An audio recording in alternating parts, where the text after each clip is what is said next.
ಹೈಕೋರ್ಟ್ನವರು suo motu case ತಗೊಂಡು ಕೆಲವು ಪೊಲೀಸ್ನವರನ್ನು ಕೂಡ ಕೇಳಿದ್ರು ಏನೆಲ್ಲ ಕ್ರಮ ತಗೊಂಡಿದ್ದೀರಿ ಅಂತೇಳಿ. ನಾವು ಅಲ್ಲಿ 5 ಲಕ್ಷ ರೂಪಾಯಿ ಪರಿಹಾರ ಘೋಷಣೆ ಮಾಡಿದ್ವಿ, ಕೊಟ್ಟಿದ್ದೇವೆ. ಜೊತೆಗೆ 2 ಎಕರೆ ಭೂಮಿಯನ್ನು ಕೂಡ ST ಕಾರ್ಪೊರೇಷನ್ನಿಂದ ಕೊಟ್ಟಿದ್ದಾರೆ. ಸರ್ಕಾರ ಏನೆಲ್ಲ ಕ್ರಮ ಮಾಡಬೇಕು ಖಂಡಿತವಾಗಿ ಎಲ್ಲವನ್ನು ಕೂಡ ಮಾಡಿದ್ದೇವೆ. ಕೋರ್ಟ್ ಕೂಡ ಅದನ್ನ ಕಾಗ್ನಿಸೆನ್ಸ್ಗೆ ತಗೊಂಡು ಕೆಲವು ಸೂಚನೆಗಳನ್ನು ಕೂಡ ಕೊಟ್ಟಿದ್ದಾರೆ. ಕೋರ್ಟಿಗೂ ನಾವು ತಿಳಿಸಿದ್ದೇವೆ ಏನೆಲ್ಲ ಮಾಡಿದ್ದೇವೆ ಅಂತೇಳಿ. ಈ ಮಧ್ಯೆ ಭಾರತೀಯ ಜನತಾ ಪಾರ್ಟಿಯ ಮುಖಂಡರುಗಳು ಅಲ್ಲಿ ಭೇಟಿ ಕೊಡ್ತಕ್ಕಂಥದ್ದು ಮತ್ತು ನ್ಯಾಷನಲ್ ವಿಮೆನ್ ಕಮಿಷನ್ ಚೇರ್ಮನ್ ಕೂಡ ಬಂದಿದ್ದಾರೆ. ST ಕಮಿಷನ್ ಕೂಡ ಕೇಂದ್ರ ಸರ್ಕಾರದಿಂದ ಬಂದಿದ್ದಾರೆ.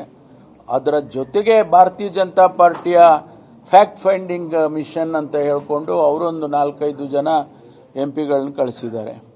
ಇದು ನಮಗೆ ಕಾಣಿಸ್ತಕ್ಕಂಥ ಇದರಲ್ಲಿ ರಾಜಕೀಯ ಮಾಡ್ತಾ ಇದ್ದಾರೆ. ಭಾರತೀಯ ಜನತಾ ಪಾರ್ಟಿಯವರು ರಾಜಕೀಯ ಮಾಡೋದಕ್ಕೆ ಹೊರಟಿದ್ದಾರೆ ಇದನ್ನು ಹಿಡ್ಕೊಂಡು ಅಂತೇಳಿ. ಸರ್ಕಾರ ಇದರಲ್ಲಿ ಎಲ್ಲ ರೀತಿಯ ಕ್ರಮಗಳನ್ನು ಕೂಡ ತೆಗೆದುಕೊಂಡಿದೆ. ಜನಸಮುದಾಯ ಕೂಡ ನಾವು ಸರ್ಕಾರ ತೆಗೆದುಕೊಂಡಿರ್ತಕ್ಕಂಥ ಕ್ರಮಗಳ ಬಗ್ಗೆ ಪ್ರಶಂಸೆ ಮಾಡಿದ್ದಾರೆ. ಕೋರ್ಟ್ ಕೂಡ ಪ್ರಶಂಸೆ ಮಾಡಿದ್ದಾರೆ.